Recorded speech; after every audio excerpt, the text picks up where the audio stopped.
Hello, everyone, and welcome to episode 24 recap. Behind the rolls, we are man. This is gonna Mhm. be a heavy one. There's a lot to talk about.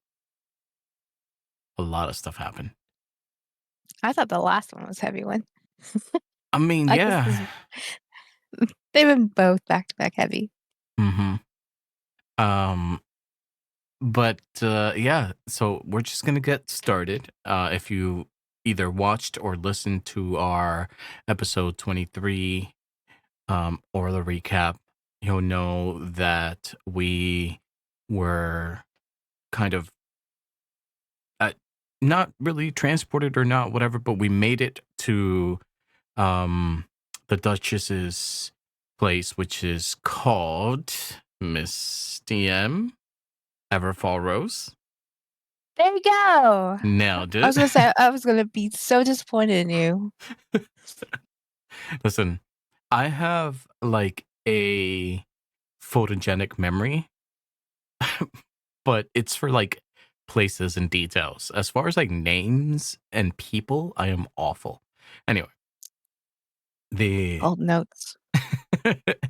yeah, I know.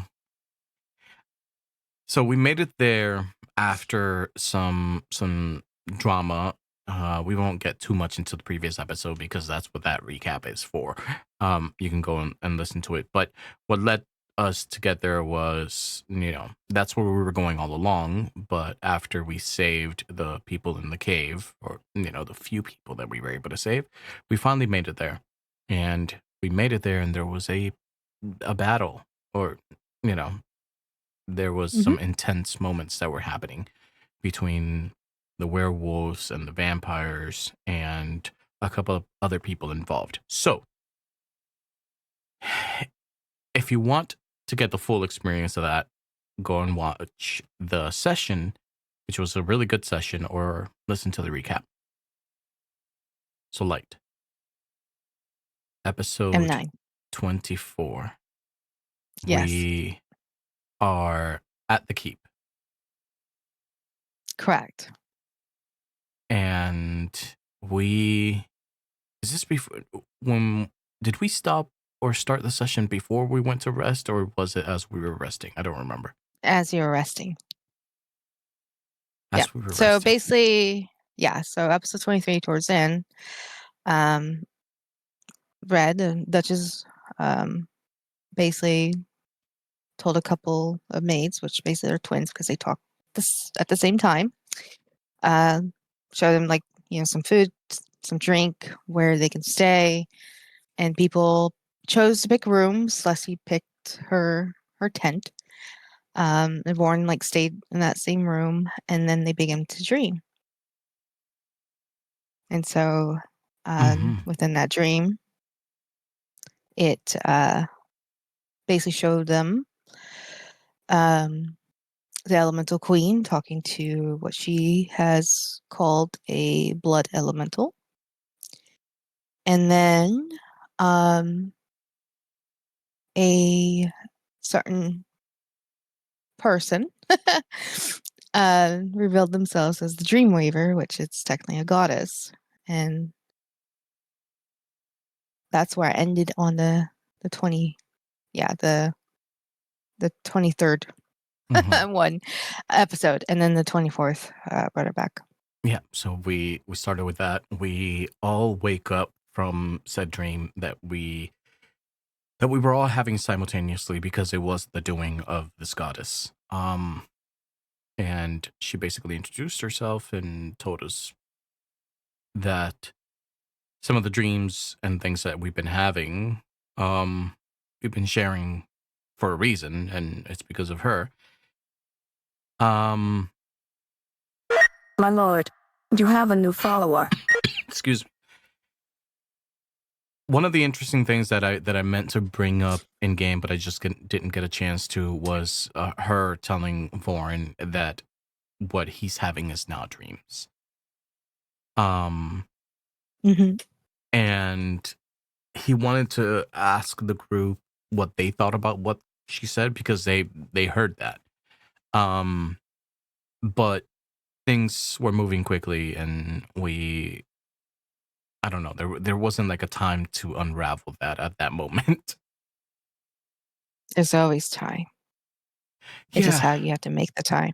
yeah, I know, but I Because I meant said it so many times. for Voren, he didn't want to bring it up at that Mhm. moment because there is uh when there's something happening to the group, then Voren doesn't want to interrupt that with something that's personal. Mhm. So he'll just go along with the issue at hand for the group. Um, and so we had the stream and we discussed it in detail. Everyone's kind of like, what the hell? That was a good conversation, I think, between the everybody in the party. Um, following that moment that we woke up, Mhm. I enjoyed that because everyone kind of, it almost felt like everyone had put down their walls for a second, and it's just like, hold up, we need to talk about this. Mhm. So it was kind of cool. Um, from then we basically got together for breakfast, right? Yes. Breakfast with the Duchesses. Both of them. Red and Adele. Hmm. And I think rightfully so, we just kind of let Victor do most of the talking. Mhm. Some of us don't aren't familiar with this type of environment and or don't want to overstep or say the wrong thing. Um, because we just don't know anything about this culture or lifestyle. So it's like they're being nice, they're being hospitable. So we're just going along with it, but pretty quiet for the most part. Mhm. And Victor starts asking a bunch of questions and having a discussion, which they seem to be open to. So that was kind of cool. Um, they, I think, at least from my character's perspective, I think Brick thought that they would be, I don't know, more stuck up or more, um, I don't know, They're not old. likable. Why would they? They're old. They lived through a lot of stuff. They've Well, seen a I lot of guess stuff. They've because of been through that a lot though, of stuff. like old people are bitter. Mhm. So like because of that, it was like, um, they'll get easily annoyed because they've seen it or heard it all. So it was just like, we're just gonna be quiet. Well, I mean, if you think about it, there was a moment during the last episode where Victor has offered, help, and basically Red says she didn't say no, but she's like, "No, we got this. We'll talk about it later." So she kind of showed a hand because that's who she is. It doesn't matter who you are. She knows that right now it's safe, and listen to her. During the conversation in this past episode at breakfast, it I described them as them looking at each other like in love. Like they are just totally in love with each other. And then if there was moments, then they'd be looking at you, which there was that moment, with Euphemia's character. Hmm. So it's one of those things is they can turn on a dime, even though that was quite mild. Yeah. Yeah, we saw that coming along. Like at least Voren did. Because he brought it up before in a previous session where he was like, is this gonna be a problem? Hmm. And everybody was like, no, it shouldn't be an issue because she's not like actively hunting anyone. And it's like, all right, but I hope that we've actually thought about this. And I like that it actually came back up because it would, you know? Um, I mean, they're hunters too. right, So and exactly. Um, so that was kind of interesting. And the way that the Duchess did it as well was to show complete dominance, which was cool. Um mhm.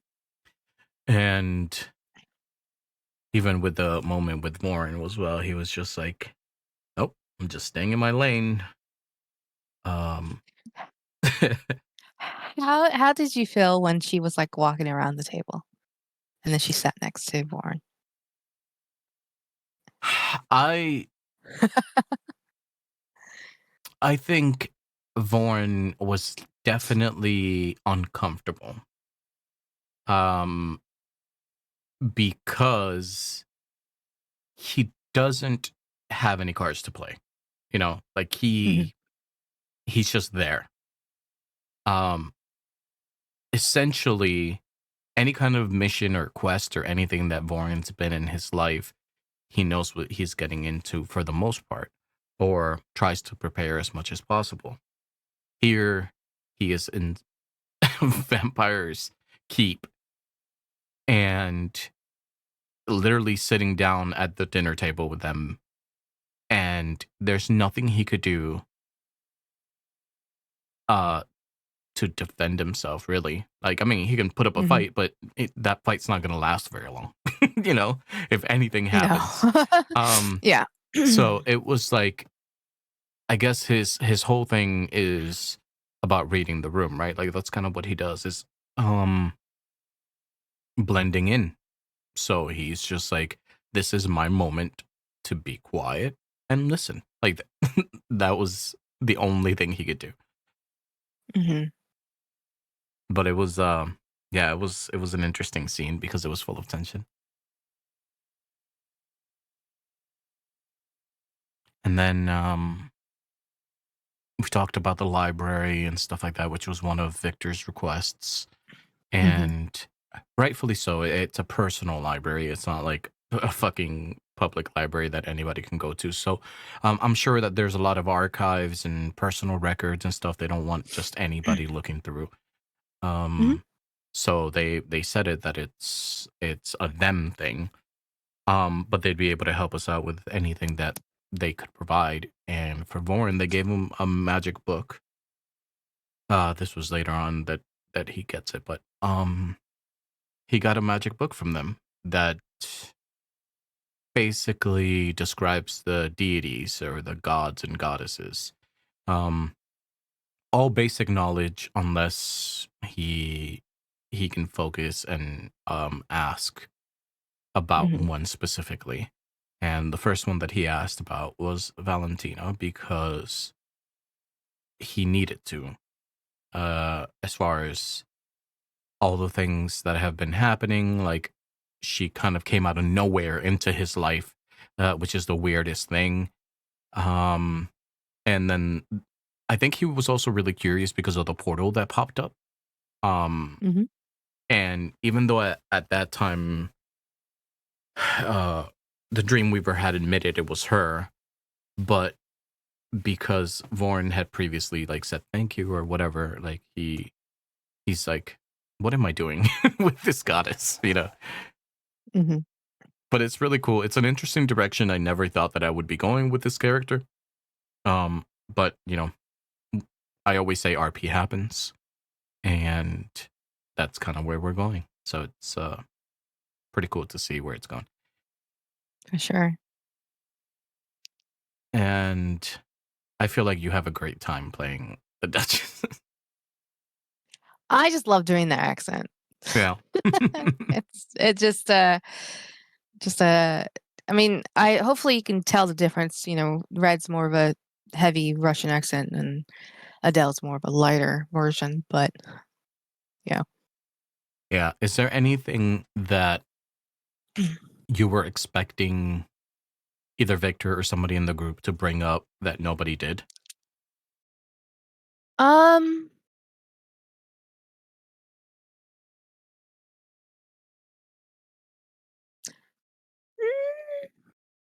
Kind of, but I'm not gonna reveal it because then it might be brought up later. Okay. But, Yeah, I get it. you know, but, I think it went really well. I mean, when I did the scene for, the 23rd episode, um, I was just excited because I, waited for that forever to come up, and then afterwards was like, eventually, you guys are going to face them or have breakfast with them and talk to them, and you could have asked them anything, and you guys did. You got to Mhm. learn some things, and hopefully that, I mean, it might have made more questions, but at least I think it stifled some or answered some things. And what was interesting is it hasn't really been brought up again, but because just how pacing is and all that stuff, is that you guys learned that they were with the Elemental Queen. They were companions with the Elemental Queen. Yeah. Yeah, I think that was kind of something I didn't see coming, but it adds a lot to the story, I think. So you And can just imagine on how strong they are. mhm. Yeah. Level 20 plus. Yeah. If you got to put a number on it. Um I think it's really cool because of the ability to be able to now ask them about like prior experiences and things like that, which we did. We talked about them, and they kind of discussed the Elemental Queen, the real one, um, and some of their experiences with them with her. But um, I liked all the questions that Victor asked about like the Dampiers and his kind and his uh capabilities. I thought that was really good for him to know, to learn, and obviously it would be something that they would just kind of know or be experienced with. If not them, Mhm. then who? Um, so that was kind of really cool for Victor, and then essentially, I guess I don't remember a whole lot happening after the conversation, but we decided to get on the road, right? Mhm.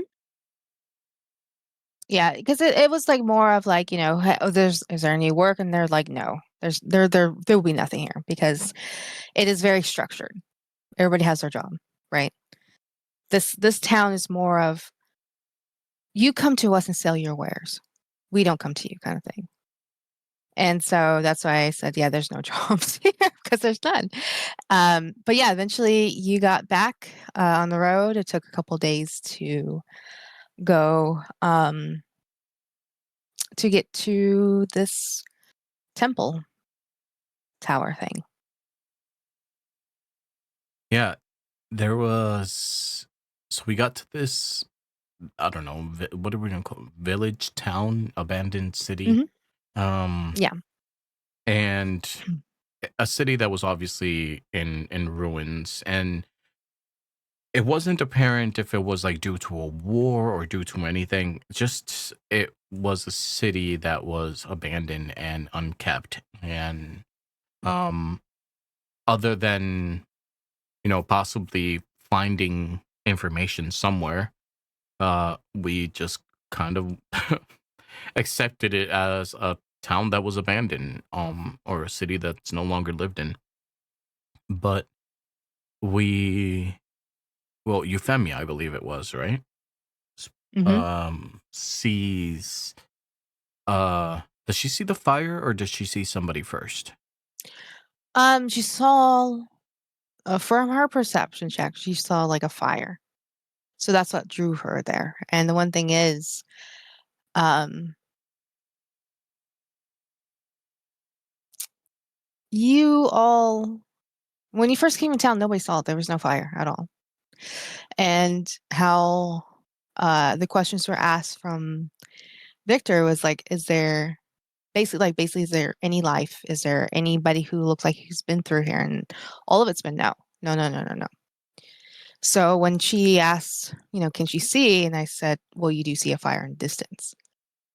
Um, so that should have triggered something for you guys. But you all did go over there. That's why I kept asking. It's like, do you all go or do you not go? I need to know now. Mm-hmm. Yeah. So, um, so you all went and you saw a man sitting there near a fire. I think Euphemia was the only one that sat. I think Celeste sat, but everybody else stood up, and He told a story. Well, he asked if he wanted to hear a song. So Yeah, and then Light played Jenny of Wollstone. Um, are we to assume that that character's name is Jenny as well, or was it just a story based on what actually happened? it was definitely a story. So if everybody knows that song, you could definitely listen to it. But how I described it a little bit, like I talked a little bit during it just to kind Mm-hmm. of give Yeah, I that, like that. you know, yeah. I mean, basically, the whole landscape changed, and they saw it. They witnessed a young woman or girl going inside and dancing with ghosts, and um, towards the end of the song, he said that she never returned. The last thing that you all saw was her going into her home, and that's it. And it's like it's almost like a broken promise, and the spirits and the ghosts are sad. And there's a reason. We'll see what happens, but he did hand Euphemia a ring. It's like a solid band with a small diamond. And she asked if it was a wedding ring, and I think he said yes. But right now she is holding on to it, and we'll see. Yeah, we'll see if that comes into fruition or it's just something that just happened. But Mhm. it was kind of a interesting calm before the storm, I guess. Um, Yeah. I enjoyed that little moment that we all just got to chill because I think all of us, I think for the most part, we were just confused as to what was happening. And I think Mhm. Lauren even at one point told Euphemia like this is what you see all the time. Like, you just see random shit. Um, because I feel like for Lauren that would be too chaotic. Um, it it would drive him crazy. It would drive him completely crazy. But Euphemia, it's something that she's dealt with her whole life mostly, and Yeah, if you think about it's it, kind of cool. it's like yeah, you think about it, it opens a door like what she sees and now you guys saw. You guys had a very small experience, with Laura and the teddy. And, when she help or when she does ask for aid or whatever, some of you do have like a dancing teddy bear, swirling around you. You know, that it's kind of funny because I don't think any of you have ever asked that question, but um I describe it. When you guys are fighting and when she does that, there's a dancing teddy bear floating around you guys and you see it. Um but yeah, you get a little taste of what she saw or what she sees. Yeah, that was really interesting.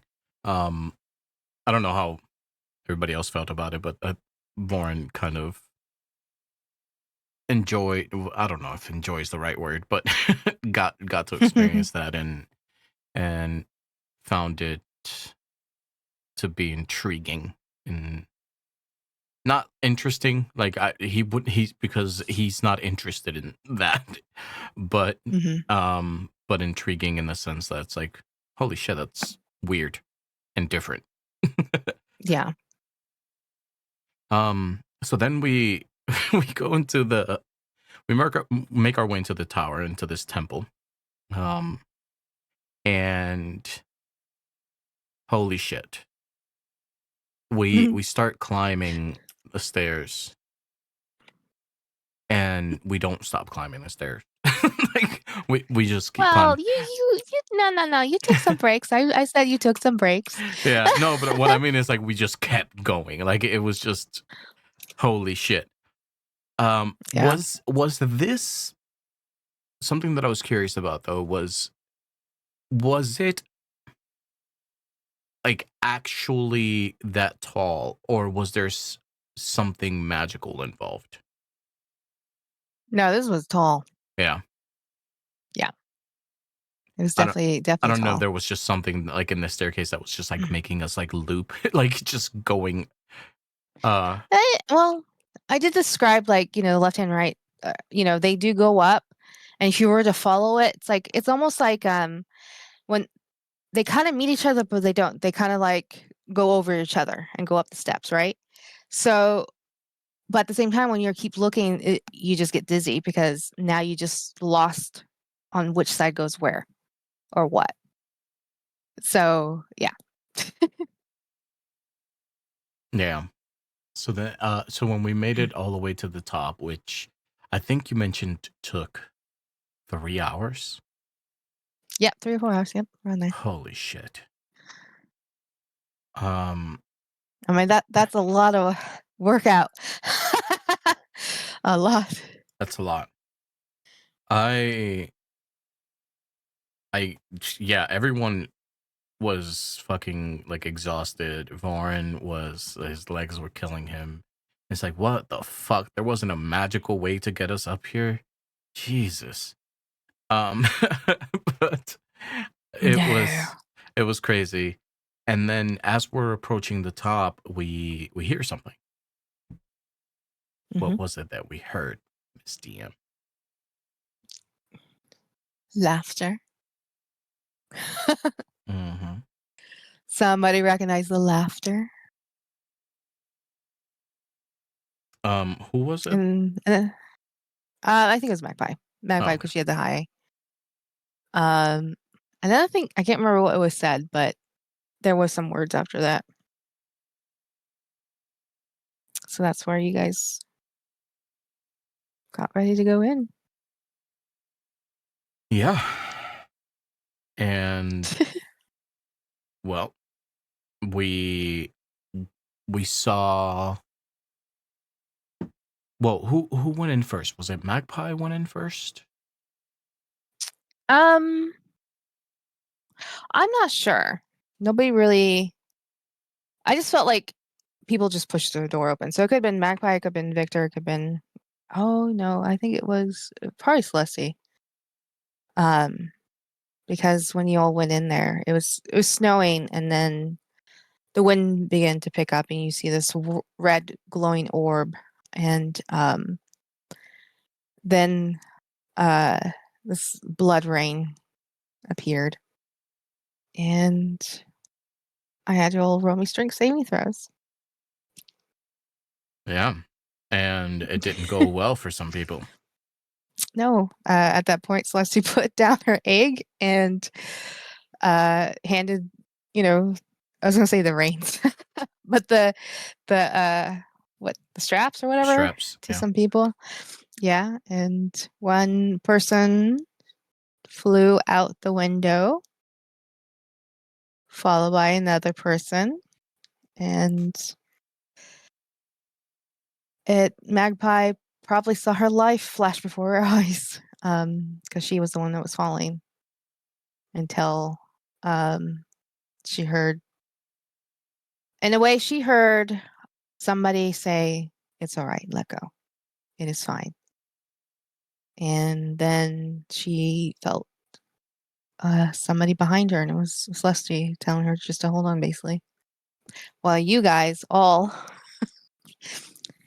see these two blood elementals appear and started bashing each other.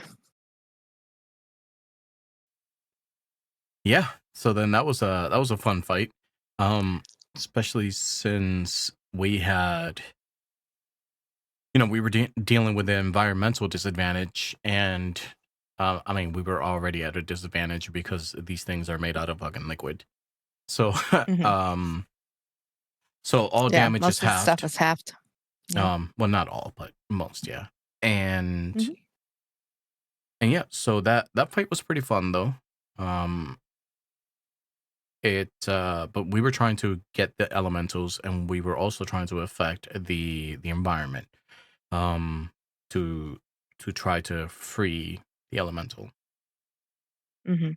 So eventually we did, and not without some people taking a lot of damage. Yes, a couple people almost got squashed. It was rough. Not I for once. I went No, because you. unscathed.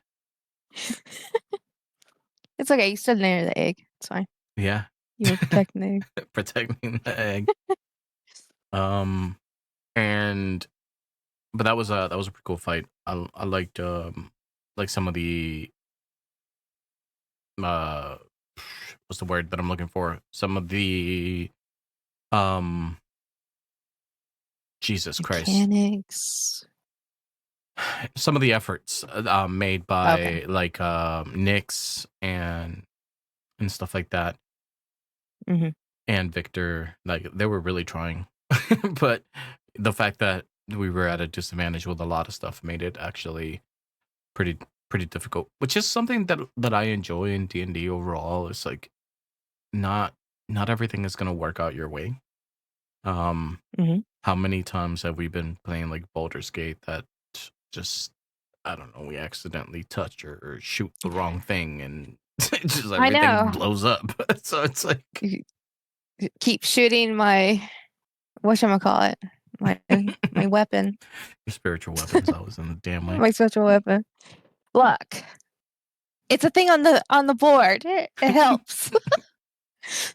But yeah, eventually we succeeded, and the elemental helped us with the blood elemental, The last one. the last one that needed to be defeated, and then he helped us off the building, right?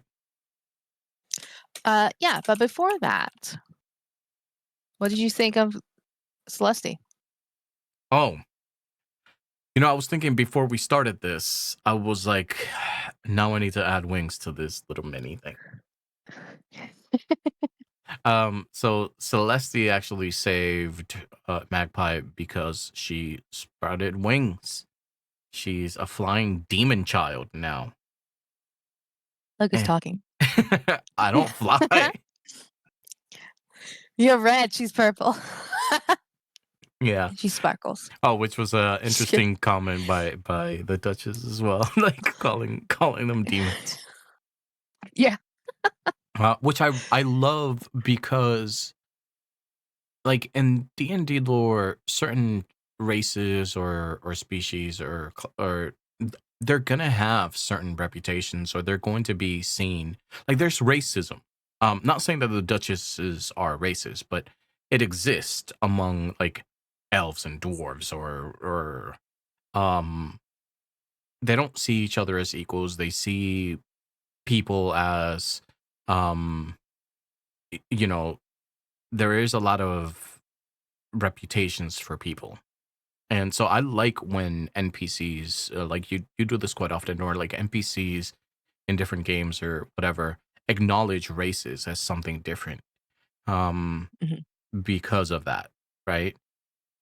And Yes. obviously I think these vampires were just kind of fucking with us, but I mean, she did say that. I'm just joking. yeah, because it's a thing, right? Because there are some tieflings Mhm. that would be sensitive to being called a demon. Mhm. So it's I like when stuff like that happens. Vorn doesn't quite like it, but it doesn't like super bother him. There's some people that will probably flip their shit, and um, it just kind of catches Vorn off guard whenever it happens. Yeah. But I'm sure that there'll be other places that they'll see a tiefling and be like, what? Because, like, different places, different type of people live there, and some people will be minorities or even rare. Yeah. So anyways, that was pretty cool. But yeah, she sprouted wings, which, if that hadn't happened, I don't know what the fuck they were gonna do. They were gonna be splat on the ground. Although I feel like Celeste has other tricks up her sleeve, most likely.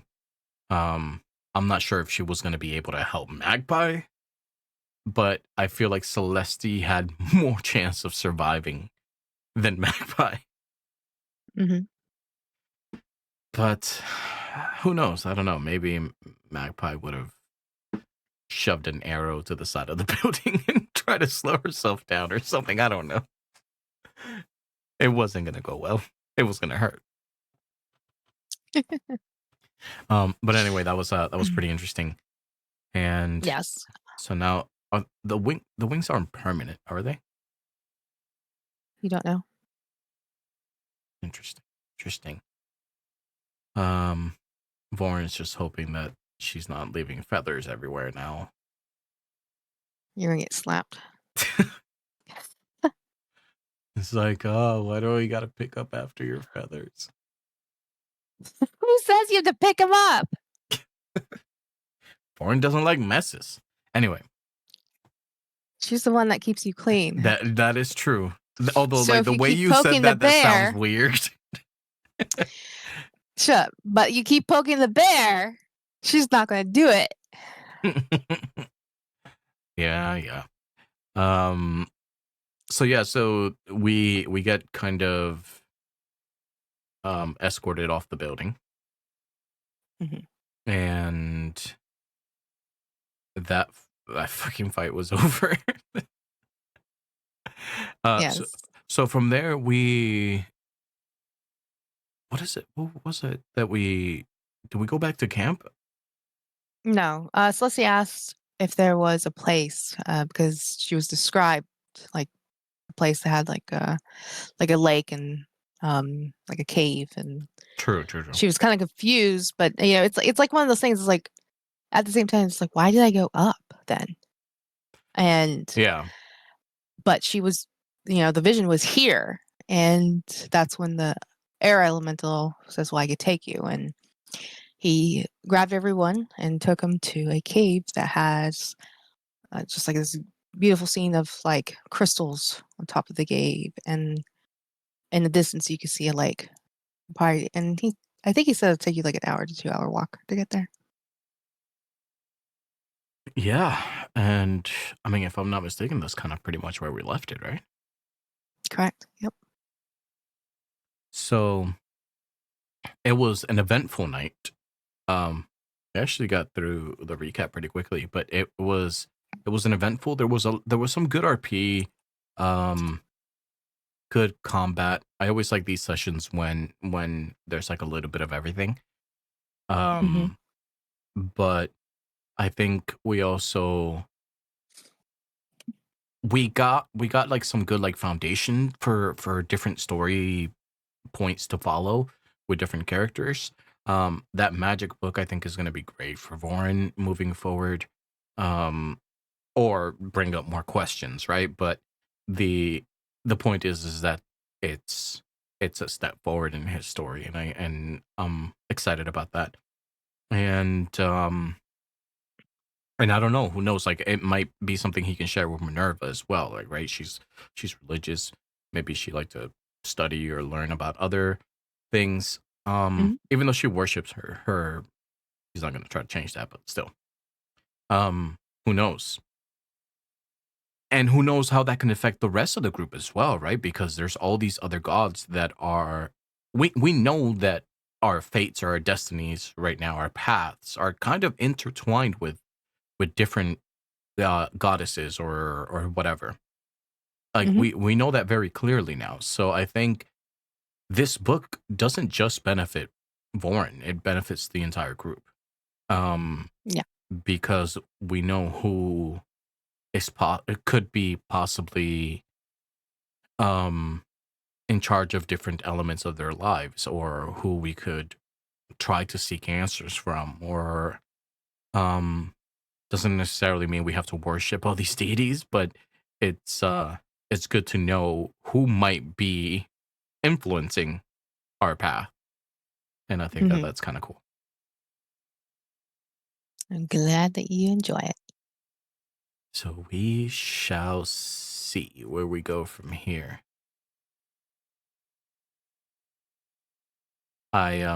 Yes. I enjoyed the visual for the dinner table. We all just like picked a chair. Yep. I like that. I thought it'd be good. Yeah, I thought it'd be good to have something like that because, just visuals, like and because I had a thought in my head how I wanted to have that scene with Red to, funny enough, actually sit with you. Yeah. No, and I So think that came out perfect. I think it works awesomely because excuse me. You can either allow us to imagine a scenario the way we want to, theater of the mind, or hmm you can try to make it as close as your vision as possible, right? And I think Yeah. sometimes it's important for you to do that. Sometimes it doesn't matter as much. Um, but sometimes when you want a scene to carry out exactly how you want it, yeah, this is kind of helpful to get us all on the same page. Yeah, 100%. But it was really cool. And yeah, so we might be getting a baby dragon soon added to the party. Or maybe he has to stay Yeah. there. Or maybe there's like the dragon moms there. Or maybe there's other dragons that aren't gonna allow the dragon to come with us. Or we don't know what's gonna happen. But either way, that is the next step of the story. hmm So exciting times. I It hope is. that you're ready. I hope you're ready. I'm ready. I'm ready for anything. I already got a backup Well, let's character. go.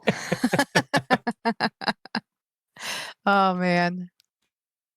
Yeah, it's gonna be cool stuff. I'm having a great time. Like I said, I think I said it before, but like this has been the longest and more and most what's the word? In depth The most story. no consistent. Mm. I've just been like forgetting how to English today, I guess. The most consistent campaign that I've ever been in. Like we have hardly like dealt with scheduling stuff. Um, it's all been really it's all worked except for people like getting sick here and there. hmm And or unable to make it, but it's been great, man. We're about to hit episode 25. Like we've been doing this for 25 plus weeks. Um, Yeah. and it's been great. It's a lot Mm. of story stuff. So thank you. I'm glad. You're welcome. And yeah, episode 25 next week. Tune in for Oh that, yes. y'all. Can't wait. Anything else you would like to add? Nope, that's it. Just see what happens next week. We'll see what happens. See if anybody else gets wings or some random shit. Who knows? All right. Well, Light, thanks for hanging out. And Always. you guys, thank you for listening. And we will see you all next week. Sunday, our game is at 6:30 EST, and we do our recaps on Mondays, or we at least try to. So check us Mhm. out. Check out the rest of the playlist, and we will see you all next time. See you next time. Peace.